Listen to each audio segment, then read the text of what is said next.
Hi, and welcome to the Human Side of Business podcast. I'm Ange, MacCabe, CEO and co-founder of Intuitive Performance.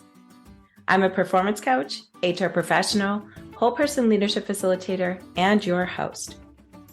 The Human Side of Business podcast is fueled by the genuine curiosity to understand how personal characteristics and skills can be leveraged to drive individual and team performance, tangible outcomes, and ultimately organizational success within business.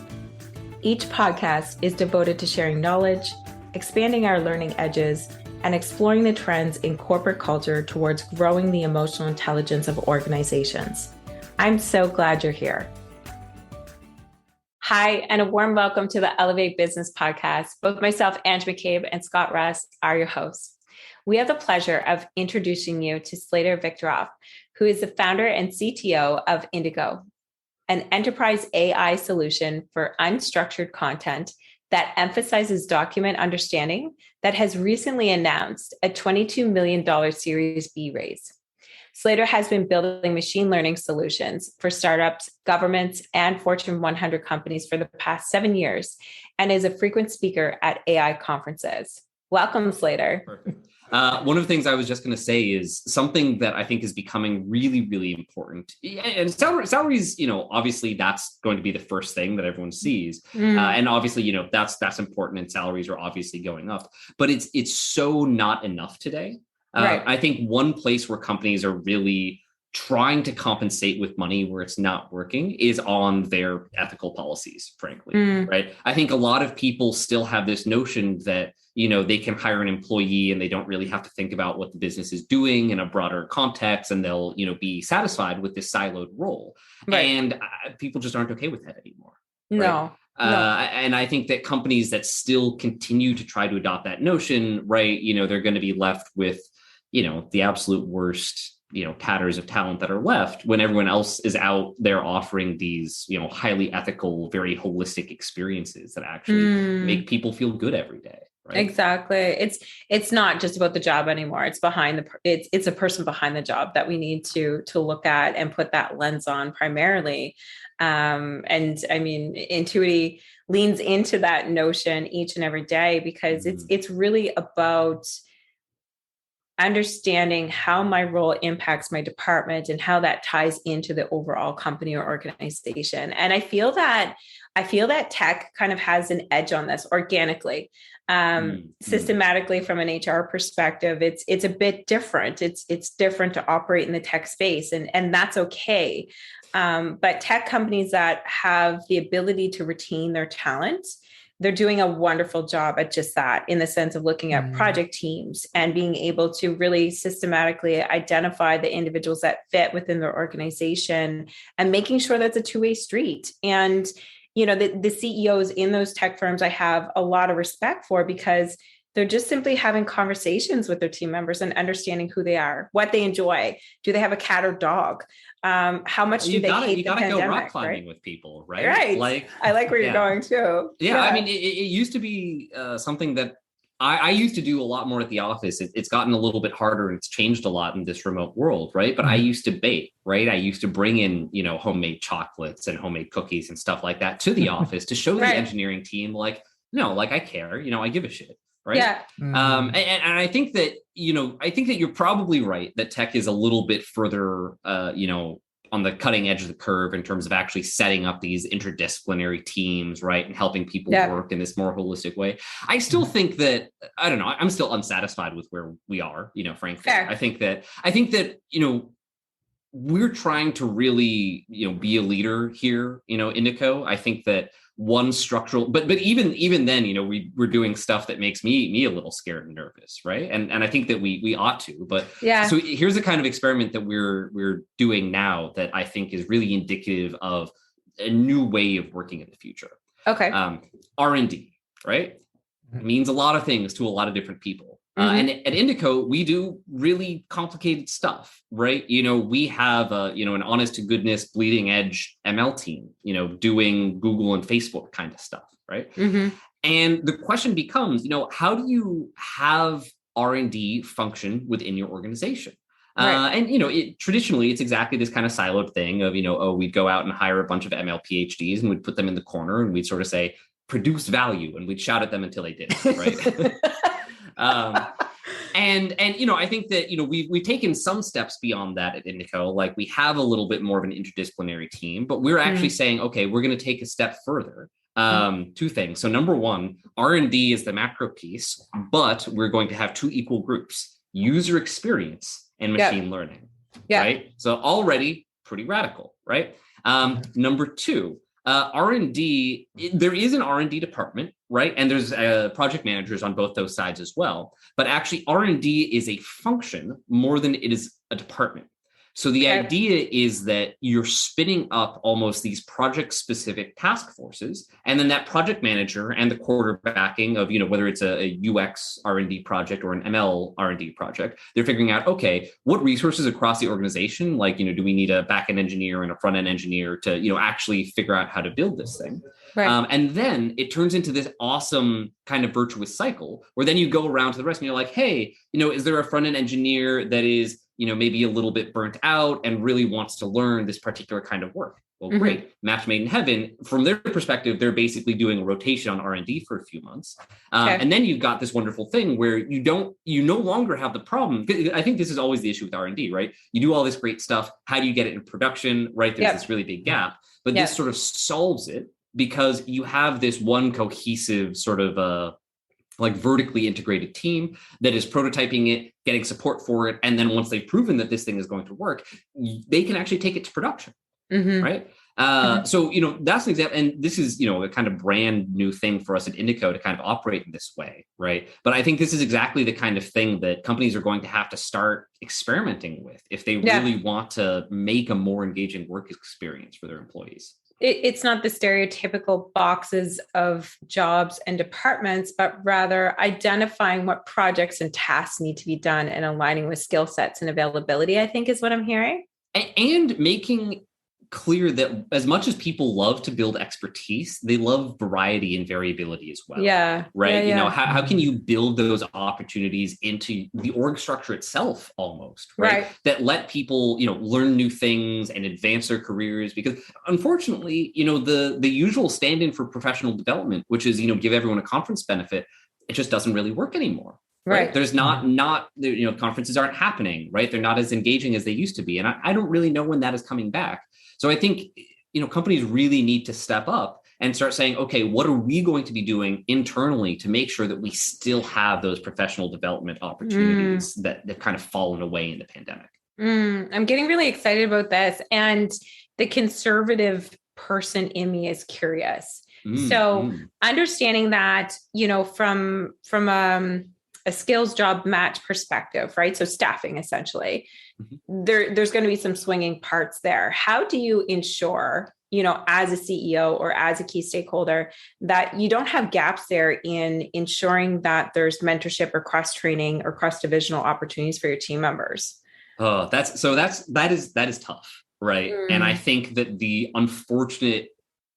maybe not unfortunate. I think the realistic answer is that you can't stop gaps from arising, right? Right. I think that the gaps they're going to show up. And, like you said, it is sort of this natural thing. I think something that we really found at Indico, and I think any growing company, this is going to be very natural, right? You've got new roles popping up kind of out of the ether. The way our CEO always talks about it, and I really like thinking about it this way, is everyone is wearing a whole bunch of hats. So it's the question of what hat are you taking off next? And so things kind of evolve from, this is something that I used to do, a day out of the week to, okay, now we do really need a department that's going to handle this. Right. And I think one of the things that's really important for us philosophically there is that we never build a new role until someone has kind of already served in it. Right. Correct. So we kind of say like, okay, someone will have been doing this job. We have to have been doing it for long enough and successfully enough first ourselves to really say, okay, we understand what it takes to be successful in this role. Right. And historically, we've then been like, okay, we understand what it takes to be successful. We're going to go out and find that person. I think that we're even going to have to change things for ourselves a little bit, introduce another step in there to say, okay, we understand what it takes to be successful in this role, then figure out, okay, what is the actual talent that exists, and recognize that there's probably actually not going to be a match, and then say, okay, great. Let's figure out what's the talent that exists. what do we need to get done? Maybe this is 2 roles. Maybe this is a role that actually needs 6 months of onboarding, right? But then kind of do that calculus out to figure out what a, maybe more holistic staffing strategy is for the function. I find that really interesting because from a people and culture design perspective, to me, that speaks to skills matrices in the sense of understanding not just the core competencies, but the human skills as well. And kind of having your dashboard of your pool and availability of the same. And then being able to build out the trajectory, the learning paths for those individuals with regards to skills gaps analysis, essentially. I totally agree with that. I think that, and I think this is something maybe that you don't see a lot of people on my, technical side of the table saying very often, right? I think that often there maybe is this impression that, especially when you're talking about AI and algorithms development, right? You're thinking, old gray-haired men jumping out of bathtubs shouting "Eureka," right? And like, I very much I don't have that mentality. I think that that's not actually how innovation happens anymore. I think that today, actually, it's much more the innovation in where is the right place to look. Yeah. And I had a professor in college that really helped this make sense to me, is actually doing research. Obviously, doing research is a really important skill. If there weren't all of these amazing researchers out there doing this incredible academic work, I couldn't do, anything that, makes me a useful person, right? But, her point of view was that the next step, right, is actually what's much, much harder. It's looking at the whole bevy of research out there, right? All of academia saying, here's what's possible, here's what works, here's what doesn't work, and saying, okay, where do we need to focus? Yeah. Where do we need to be training people? So for instance, one really different view that Indico has compared to the rest of the industry, we have this really, really big bet on something called machine teaching. And it's a term invented by Microsoft, but really roughly it's the notion that we should be building our AI systems to mimic the way that humans teach one another instead of, really focusing it on how the machine likes to learn. Okay. So what that says immediately is that even though it's an AI innovation, right, it's something where we've got to be investing in this highly rarefied UX talent aggressively, right? Which is really interesting, because normally when you're thinking about, hey, I'm doing bleeding edge AI research, right, you're thinking, okay, I need PhDs there, right? I need to be doing architectural exploration. And yes, we do that as well. But it's a place where when we go out there into the talent market and we can say to UX candidates, hey, we've got a really rarefied intersection of your skills and AI that we can actually offer you to get really good at. We know you're not good at it today because nobody is good at it today, but promise us, this is going to be interesting and we're going to be the journey that helps you learn this while you're executing on it for us. That then becomes really, really compelling. And that's the only way you're going to be able to, pull in a candidate that can work at, any company across the country today, right? That sounds fantastic, Slater. And I think, I guess taking a step back as you and Ange geek out on people and culture stuff, I love it. I think it's great. It's, I think a few things coming up for me is kind of like hiring for personality and hiring for culture fit over skills, recognizing that, hey, you probably don't have the skills we need because, well, maybe nobody has the skills we need. So let us help invest in your skill set and your competencies so you can elevate those and then be aligned with where our innovation organization is going.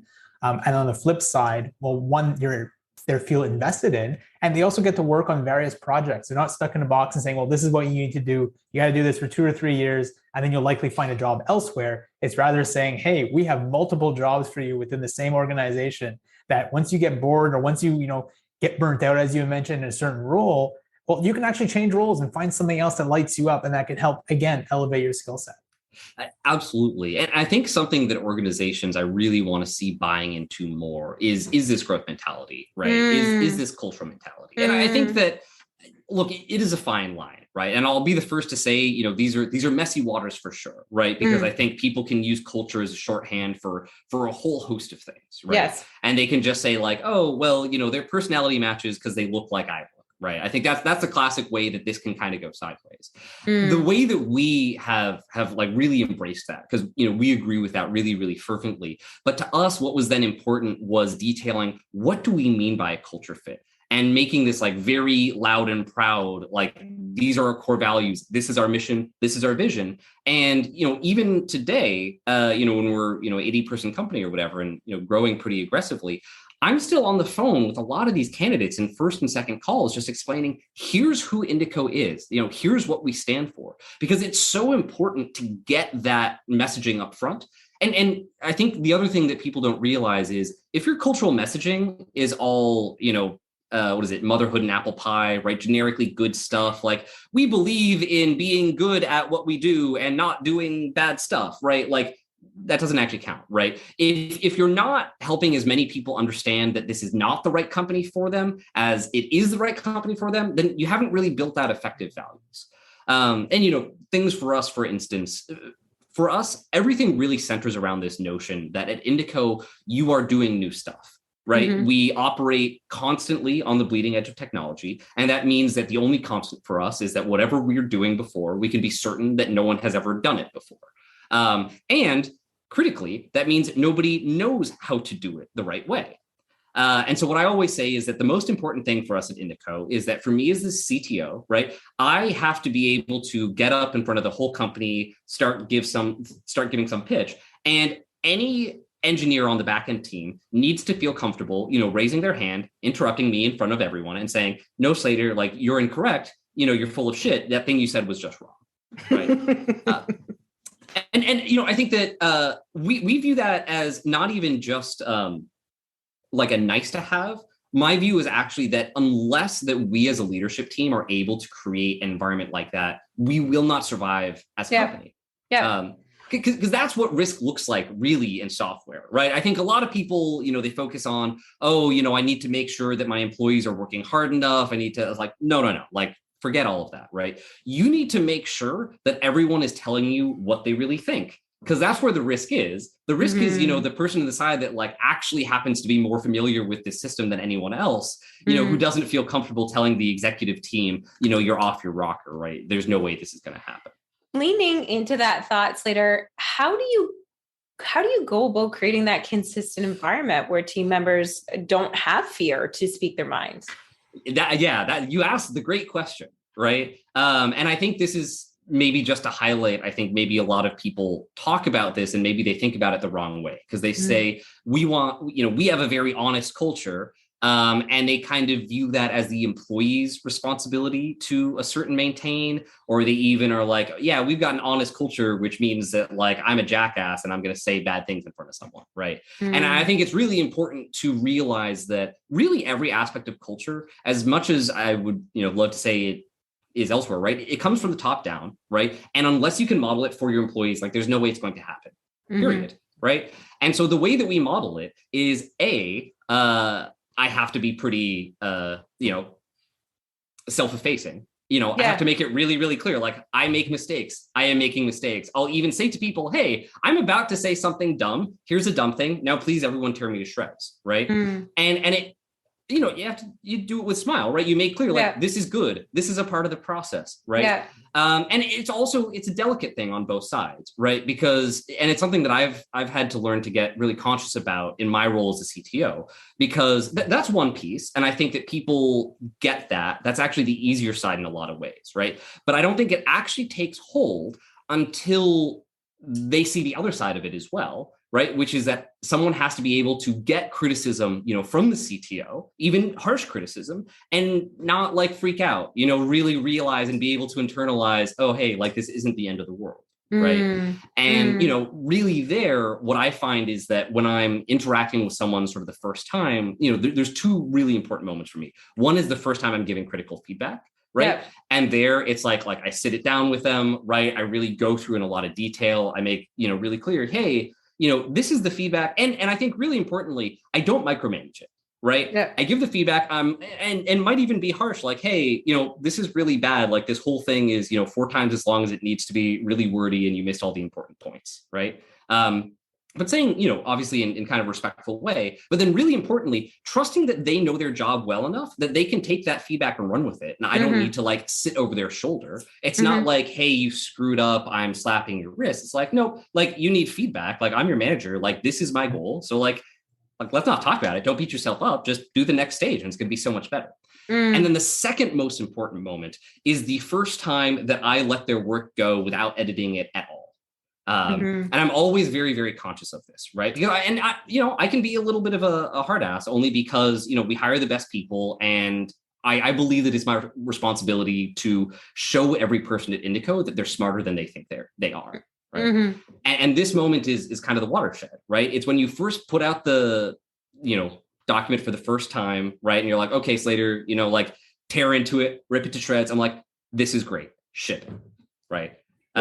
So I don't know. I pay really close attention to those, and I make it really clear to everyone, like they're going to get from one side to the other, that this is a give and take, right? I set up areas for them to tear my stuff down a notch, right? And fundamentally, you just have to model as a leadership team, like we tear each other down, we like rib each other, and you have to, you have to do both sides of it, right? Every time I'm like, oh, this is like totally, whether I made it or someone else made it, it's like, oh, like this is just bad, we've got to redo it. I've also got to be like, wow, X person, like that thing you did, that was amazing. You got to do the really big shout outs as well. So I don't know. I think those are some of the really key aspects, but most critically, it's management's responsibility. It's not the employee's responsibility. Yeah, definitely. I honestly, when it comes to the culture debate, I think that it's driven from the top down and from the bottom up. Like, regardless of how you have your hierarchy, there's some just organic things that happen within an organization that demands it's part of culture, right? And so I agree with you in the sense there's a fine line. I would also debate when it comes to constructive criticisms, it's understanding that fine line from an EIQ perspective. How do they need it to be served to them versus my generic style? The way that I speak to my business partner is the way that I understand in context, environment, and how he needs it, right? And it's a learning curve for me. It's a learning curve for him as well, right? Like, and it's the same thing with our consultants. It's taking time to really understand who's in your house or your community so that you can, from a place of humanity, give constructive feedback so that it is safe. Because what I'm seeing in other organizations is when we're just giving constructive feedback and we have that environment of rips back and forth, there's a lack of actual trust. And when I say trust, it means I have your back, I believe in you. And as adults, it's 6-to-1 ratio, 6 positive to 1 negative. And for some reason, we've been socially taught that it's the opposite. Right. And I think that's what people really don't realize, right? Is that when you've got a culture of being open, right? That's the positive as much as the negative. I think I definitely talk about the negative because I think that, it is 6-to-1. Like, this isn't happening often, right? Like there really aren't many opportunities if you've got a functional relationship where, someone is putting out bad work. It's only going to happen a handful of times. So you've got to be, I think, in my mind, just incredibly intentional around exactly how that's going to unfold. And exactly to your point, right? I think that there's a couple of things that are really important there. One, I've got incredibly thick skin and basically no ego, right? And so, like literally I always have to push people. I'm like, no, like tear me to shreds. Like, seriously, I need you to give me hard feedback because I know this is bad, right? So that's one piece that's really important. But also, I think as a leadership team, that dual respect, right? Where I'm constantly going to be like, I don't know this. Madison knows this, right? But then, he can pass it back just as easily, right? And then I can also kind of similarly be like, all right, I'm going to say X, this is wrong. And Madison is going to go take it over after that point.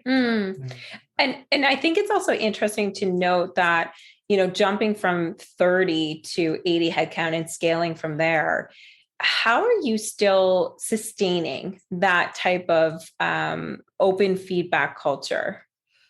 So I think this goes a little bit to your comment earlier on things coming both from the top down and from the bottom up, because I think it's yes.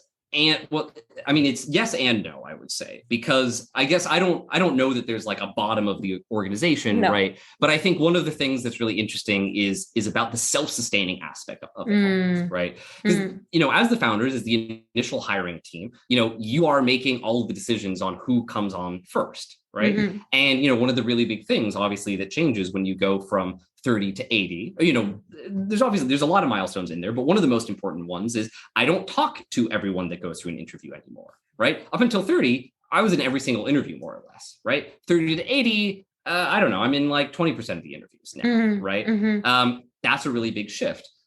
I sleep really, really well at night because I know everyone now who is doing the interviews. I know they're awesome. I trust them with my life, right? And and I've been interviewing with them for a very, very long time, right? But I think that's something that people don't necessarily realize, right? Is realize when you're going from 30 to 80, it's not the question of, do I feel comfortable knowing what a good person in this role looks like? It's like, no, the people that I just hired, do I feel comfortable with them making a decision that I'm not involved in whatsoever? Yeah. Thankfully, me, yeah. I mean, they're making better decisions than I would. So great. I understand you. And I think what you're painting the picture around is that evidently when we grow to a certain size as an organization, it takes on its own personality or its own brand that is, obviously maintained from the top, but essentially, it's respecting the fact that you have to trust your team players, regardless of where they're at in the organization, based on the tasks that they're doing, for sure. Yeah. Or I mean, like, if you don't trust them, your organization will reflect that too. I think that your first hires often, they reflect who you are, whether or not you understand who you are. And I think, sometimes this is kind of the rude awakening that founders get. They're like, oh, wait a minute. They look at their first 8 employees and they're like, I've got some really toxic culture elements here. And usually, when I'm advising companies, I say, yes, like, you need to reflect, because that's in you somewhere. Like, you made the decision to hire those people, right? Figure out what happened, what went wrong. And, it's definitely an opportunity for growth, but, I think people, that's the double-edged sword of it, right? Right. Yeah, definitely, for sure. No, that's fantastic, Slater. We really appreciate you sharing your insights and the work that you're doing at indico. It's people are very important, and I like talking about them. And it's a really great team, and I have a lot of fun working with them. Right. That's fantastic. Yeah. So I know we have one final question. I don't think we got through any of the questions we actually had for this podcast. You just jumped right in and then went. Awesome. That's all good. Yeah. But we do always like to ask this question. And so what are 3 words or maybe ideas of inspiration that you would want the world to hear? So maybe let me ask you a question on that. What's a word or an idea of inspiration? What's a word or an idea? I guess, I guess, is the idea here to get people pumped up, right? Is the idea to convince people that things are possible? What's the headspace we're in here? Yeah, that's a good question. And I think leaning into what you had said, you really enjoy people. You're working with a kick-ass group. It keeps you, fired up. So essentially, what can you share with us and the subscribership, ultimately the world, that you would want us to hear from a place of inspiration? So here's something that I would say is that at the end of the day, I made indico because I didn't fit in anywhere else. And I didn't realize it at the time, right? But really, what I was making when I made a company was a place that I believed would accept all of the weirdos that didn't fit in anywhere else. And I was able to do it, and you can do it too. I think if you feel that way, if you don't feel like you fit in somewhere, there's going to be other people that feel exactly the same way. That, I think, in its heart of hearts, that's what makes indico such a cool place to work, is that we are the people that we care about technology, right? We're very, very sophisticated technologists from a particular angle, but we care first and foremost about putting that in front of people and the human experience of it, right? And I think for people that actually have that mentality, there's not that many places where they fit in, right? When you're crammed into a silo at the, for me, I'm technical enough that if I tell people, all the AI I know, they'll cram me in the AI group, right? And they'll never let me out again. And I hate that.